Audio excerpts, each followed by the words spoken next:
Assalamualaikum, Pak Am. Waalaikumsalam warahmatullahi wabarakatuh. Saya ingin bertanya terkait sholat. Ketika seorang laki-laki sholat di masjid atau musola, kemudian ada seorang atau lebih perempuan yang bukan muhrim ikut berjamaah di sholat yang dijaharkan. Maka apakah laki-laki itu harus menjaharkan suaranya atau tidak? Begini, seorang perempuan, dia bisa bermakmum kepada laki-laki yang bukan muhrim. Misalnya di mall, kan gitu. Ada laki-laki nih, sholat. Dia entah siapa. Ibu bermakmum ke dia. Nah, Anda yang jadi imam, ya keraskanlah bacaannya. Maghrib, isya, subuh, ya keraskan bacaannya.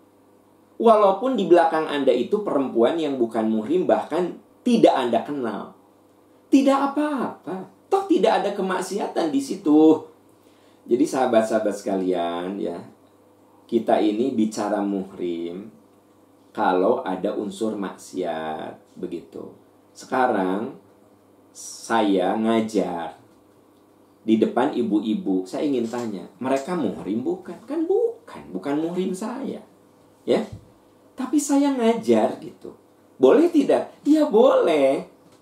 Nabi SAW kalau memberikan tausiah, beliau mendekat ke bagian ibu-ibu, ya. Beliau memberikan nasihat khusus kepada ibu-ibu, gitu. Tidak berbuat dosa. Nah, jadi ketika saya ngajar, semua muridnya ibu-ibu, tidak apa-apa. Boleh. Seperti halnya ketika saya sholat di musola, tiba-tiba ada ibu-ibu yang bermakmum. Ada teteh-teteh yang bermakmum. Dia bukan muhrim saya. Pertanyaan Anda, boleh enggak saya bermakmum kepada imam yang bukan muhrim? Boleh.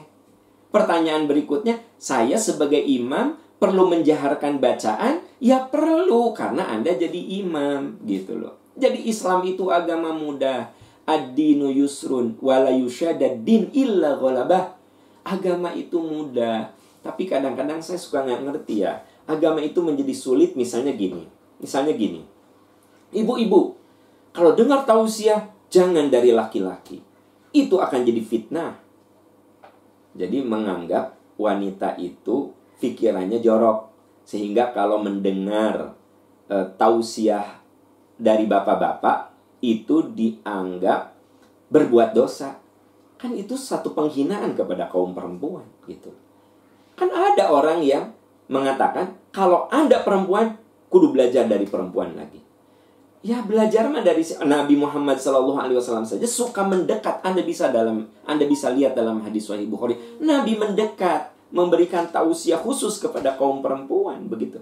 Jadi kaum perempuan bisa mendengar tausiah dari laki-laki yang bukan muhrimnya, begitu, ya. Ada seorang suami yang marah sama istrinya. Apa? Kamu belajar ngaji? Belajar ngaji itu kepada yang muhrim. Nah, kalau berdua-duaan, oke, ya.